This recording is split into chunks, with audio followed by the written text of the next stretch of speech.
پیارے لوگوں، آج ہم آپ کو ایک ایسا عبرتناک واقعہ سنانے والے ہیں۔ یہ واقعہ آپ کی روح کو جھنجھوڑ کے رکھ دے گا۔ اس واقعہ نے 100 کروڑ عورتوں کی زندگی بدل ڈالی۔ مجھے پکا یقین ہے کہ جس عورت نے، جس لڑکی نے یہ واقعہ پورا سن لیا تو وہ توبہ کرنے پر مجبور ہو جائے گی۔ اور آپ سب سے بھی گزارش ہے کہ آپ سب اس واقعہ کو دل کے کانوں سے سنیے گا۔ ہو سکتا ہے کہ یہ واقعہ آپ کی زندگی میں توبہ کرنے کا ذریعہ بن جائے۔ پیارے نبی حضرت محمد صلی اللہ علیہ وآلہ وسلم نے فرمایا کہ میں اللہ کا حبیب ہوں۔ پھر فرمایا کہ جو جوان جوانی میں توبہ کرتا ہے وہ بھی اللہ کا حبیب ہی بن جاتا ہے۔ ہو سکتا ہے کہ یہ عبرتناک واقعہ تمہیں اللہ کا محبوب بنا دے۔ واقعہ کچھ یوں ہے کہ کسی اللہ والے کو خواب کی دنیا میں کسی کہنے والے نے کہا کہ جلدی اٹھو، فلاں قبرستان میں فلاں قبر کے پاس جاؤ۔ وہ اللہ والا نیند سے اٹھا اور جلدی سے دوڑتا ہوا قبرستان کی طرف چل پڑا۔ جیسے ہی وہ اللہ والا قبرستان کے قریب گیا تو وہ کیا دیکھتا ہے کہ چند کتے ہیں جو قبرستان کے اندر کسی چیز کو کھا رہے ہیں۔ وہ دوڑتا ہوا جب کتوں کے قریب گیا تو کیا دیکھتا ہے کہ وہ کتے ایک مردہ عورت کی لاش کو کھا رہے ہیں۔ وہ لاش برہنہ ہے۔ وہ لاش قبر سے کیسے نکلی؟ آئیں آپ کو لاش کے بارے میں بتاتے ہیں۔ مسلسل بارشیں ہوتی رہیں اور بارشوں سے وہ قبر پھٹ گئی۔ اللہ والے نے کتوں کو بھگایا اور اللہ والا یہ سب دیکھ کر بہت ہی پریشان ہوا۔ اس کے رونگٹے کھڑے ہو گئے۔ بہت تلاش کے بعد اللہ والے نے اس لڑکی کے گھر والوں کو تلاش کیا اور اس اللہ والے کو پتہ چلا کہ یہ وہ عورت تھی جو دنیا کی خوبصورت عورت تھی۔ اللہ پاک نے اس عورت کو بڑے ہی حسن و جمال سے نوازا تھا۔ ہائے، کہاں گیا آج وہ حسن جس پر یہ لڑکی اتراتی تھی؟ اس خوبصورت عورت کا نام اللہ پاک نے مردوں میں شمار کر دیا اور اس خوبصورت لباس کو اللہ پاک نے کفن میں تبدیل کر دیا اور اس کا خوبصورت مکان قبر میں تبدیل ہو گیا۔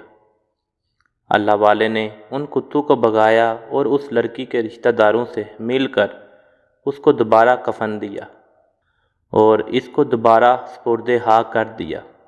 اس قبر میں دفن کرنے کے بعد اللہ والے نے یہ سوچا کہ ہر حال میں یہ میں جاننا چاہتا ہوں کہ آخر کار اس عورت نے دنیا میں کون سے ایسے گناہ کیے تھے جن گناہوں نے اس کی قبر کو جہنم کے گھروں میں سے ایک گھرا بنا دیا، جن گناہوں نے اسے عبرت کا نشانہ بنا دیا، جن گناہوں نے اسے لوگوں کے سامنے ذلیل و خوار کیا۔ اللہ والے نے ایک رات استغفارہ کیا۔ اس اللہ والے نے اللہ پاک سے دعا کی کہ اے اللہ پاک، میں اس عورت کے بارے میں جاننا چاہتا ہوں۔ خواب کی دنیا میں وہ رات کو سو رہا تھا۔ خواب کی دنیا میں وہی عورت اس اللہ والے کی خواب میں آئی۔ اللہ والے نے دیکھا کہ اس کی قبر کے اندر آگ کا بچھونا بچھا ہوا ہے۔ آگ کے بچھونے کے اوپر وہ خوبصورت مردہ لاش لیٹی ہوئی ہے، چینخ رہی ہے، چلا رہی ہے۔ اس کی قبر کے اندر آگ ہی آگ ہے، بچھو ہیں، سانپ ہیں، کیڑے ہیں، مکوڑے ہیں۔ اور اس اللہ والے نے خواب کی دنیا میں اس عورت سے پوچھا کہ تو نے دنیا میں کون سا ایسا گناہ کیا تھا جس گناہ نے تیری قبر کو جہنم کے گھروں میں سے ایک گھرا بنا دیا؟ اس عورت نے روتے ہوئے، چیختے ہوئے کہا، اے اللہ والے، میں نے دنیا میں 3 گناہ ایسے کیے تھے۔ ان 3 گناہوں نے میری قبر کے اندر آگ جلا دی، میری قبر کو جہنم کے گھروں میں سے ایک گھرا بنا دیا۔ اس عورت نے کہا کہ میرا سب سے پہلا گناہ یہ ہے کہ جب میرا شوہر، میری ہر خواہش پوری کرنے والا شوہر، جب صبح سویرے باہر نکلتا، پورا دن خاک جاڑتا تھا، میرے لیے وہ کھانے کا بندوبست کرتا تھا اور سوچتا تھا کہ مجھے کچھ ملے یا نہ ملے، میری بیوی، میرے بچوں کو روٹی کا ٹکڑا ضرور مل جائے۔ پورا دن سخت دھوپ میں تپتی ریت پر خاک جارتا اور ہمارے لیے روزی روٹی کماتا تھا، لیکن شام کو تھکا ہارا جب گھر واپس آتا، گھر کی دہلیز پر جب قدم رکھتا تھا تو آگے سے بجائے اس کا استقبال کرنے کے میں اس کو کوئی ایسا جملہ بول دیتی تھی۔ وہ جملہ اس کی تھکاوٹ اور زیادہ بڑھا دیتا تھا۔ وہ جملہ میرے شوہر کو تکلیف دیتا تھا، دکھ دیتا، درد دیتا۔ میرا شوہر اللہ کے سامنے شکوہ کرنے پر مجبور ہو جاتا۔ اور میرا دوسرا گناہ جو بہت بڑا گناہ ہے، میں معاشرے میں وحشی پھیلایا کرتی تھی اور شوہر کی اجازت کے بغیر سج سنور کر گھر سے باہر نکلا کرتی تھی۔ میں اپنے بالوں کا اونچا جوڑا بناتی اور اپنے چہروں کا بناؤ سنوار کرتی، اس سوچ پر کہ ہر اہرے گہرے کی نظر مجھ پر پڑے اور وہ یہ کہنے پر مجبور ہو جائے کہ یہ دنیا کی خوبصورت عورت ہے۔ اور میرا تیسرا اور سب سے بڑا گناہ یہ ہے کہ میں اپنے شوہر کی اجازت کے بغیر غیر محرم لڑکوں کو اپنے گھر بلاتی اور ان سے گناہ کرواتی تھی۔ اے اسلام کی شہزادیوں، یہ 3 گناہ کبھی نہ کرنا۔ اگر گھر سے باہر نکلنا پڑ جائے تو پردے کی حالت میں نکلنا۔ ایک مرتبہ حضرت محمد صلی اللہ علیہ وآلہ وسلم رو رہے تھے، ان کی آنکھیں مبارک چھم چھم رو رہی تھی۔ اتنے میں ہی حضرت علی رضی اللہ تعالی عنہ تشریف لائے اور قدم چوم کر فرمانے لگے، اے اللہ کے رسول، آپ کیوں رو رہے ہیں؟ میرے پیارے نبی صلی اللہ علیہ وآلہ وسلم نے فرمایا، اے علی، میں شب معراج کی رات کو جہنم کے قریب سے گزر رہا تھا۔ میں نے جہنم میں جھانک کر دیکھا تو میری امت کی عورتوں کو دردناک عذاب دیا جا رہا تھا۔ فرشتے میری امت کی عورتوں کو آگ میں ڈال رہے تھے۔ وہ منظر جب جب میری آنکھوں کے سامنے آتا ہے، میرا دل خون کے آنسو بہاتا ہے۔ حضرت علی رضی اللہ تعالی عنہ نے پوچھا، یا رسول اللہ، وہ دنیا کی کون سی ایسی عورتیں ہیں؟ میرے پیارے نبی صلی اللہ علیہ وآلہ وسلم نے پہلی عورت کا حال بیان کرتے ہوئے فرمایا، تو فرشتے اس عورت کے بالوں کو پکڑ کر اسے جہنم کی آگ کے درمیان لٹکا رہے تھے اور اس عورت کا دماغ چولہے پر رکھی ہانڈی کی طرح پگھل رہا تھا۔ افسوس، وہ جتنا زیادہ چلاتی، فرشتے اس پر اتنا ہی زیادہ عذاب مسلط کر دیتے۔ میں نے جبرائیل علیہ السلام سے پوچھا کہ اے جبرائیل، اس عورت نے ایسا کون سا گناہ کیا ہے جس کی وجہ سے اس کو اتنی عبرتناک سزا مل رہی ہے؟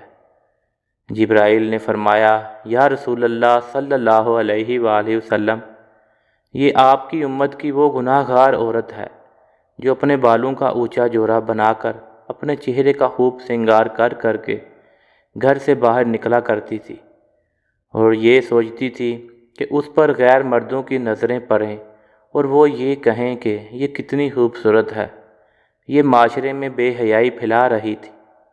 یہ اپنے بالوں کو چھپانا ہی نہیں چاہتی تھی اور یہ پردہ نہیں کرتی تھی۔ رسول اللہ صلی اللہ علیہ وآلہ وسلم نے فرمایا، اے علی، میں نے جب دوسری عورت کو دیکھا تو اس کی زبان اتنی لمبی تھی کہ فرشتے اس کی زبان کے ذریعے اس کو جہنم میں لٹکا رہے تھے۔ میں نے جبرائیل علیہ السلام سے پوچھا کہ اے جبرائیل، اس عورت نے ایسا کون سا گناہ کیا ہے؟ تو جبرائیل علیہ السلام نے فرمایا، یا رسول اللہ صلی اللہ علیہ وسلم، یہ آپ کی امت کی وہ گناہ گار عورت ہے جو اپنے شوہر کو ایسے جملہ بولا کرتی تھی جن جملوں سے اس کے شوہر کو تکلیف پہنچتی تھی، جو جملے اس کے شوہر کو سننا اچھے نہیں لگتے تھے۔ پیارے نبی نے تیسری عورت کا حال بیان کرتے ہوئے فرمایا کہ جب میں نے تیسری عورت کے بارے میں پوچھا تو فرشتوں نے فرمایا، یا رسول اللہ صلی اللہ علیہ وسلم، یہ آپ کی امت کی وہ گناہ گار عورت ہے کہ یہ عورت اپنے حسن و جوانی پر بہت غرور کرتی تھی، اپنے حسن کو بہت ہی سجا کر رکھتی تھی، اپنے چہرے کو بہت ہی سجا کر رکھتی تھی اور غیر مردوں کو اپنے گھر بلاتی تھی اور غیر مردوں کو دکھانے کے لیے گھر سے باہر نکلا کرتی تھی۔ تو پیارے لوگوں، آج مٹی کے اوپر چل رہے ہیں اور کل مٹی کے نیچے ہوں گے۔ یہ زندگی بہت ہی چھوٹی ہے۔ اپنے دلوں میں خدا کی محبت کے دیے جلا لو۔ زندگی تو ہے بس موت کا انتظار، کب پتہ کہ کس وقت آ جائے۔ ہم یہ سوچتے ہیں کہ ابھی تو بڑی عمر پڑی ہے، لیکن ہمیں کیا پتہ کہ کل صبح ہو بھی یا نہ ہو۔ تو پیارے لوگوں، اس واقعہ سے عبرت حاصل کریں اور خوب سچی توبہ کریں، اور اس ویڈیو کو آگے بھی اپنی فیملی کے ساتھ واٹس ایپ پر، فیس بک پر، انسٹاگرام پر شیئر کریں اور لوگوں کو بھی معلومات دیں۔ جتنے لوگ بھی اس واقعہ کو سن کر عبرت حاصل کریں گے اور سچی توبہ کریں گے، آپ کو بھی ثواب ملتا رہے گا۔ اور ایسی مزید ویڈیوز دیکھنے کے لیے ہمارے چینل کو بھی سبسکرائب کر لیں۔ شکریہ، جزاک اللہ۔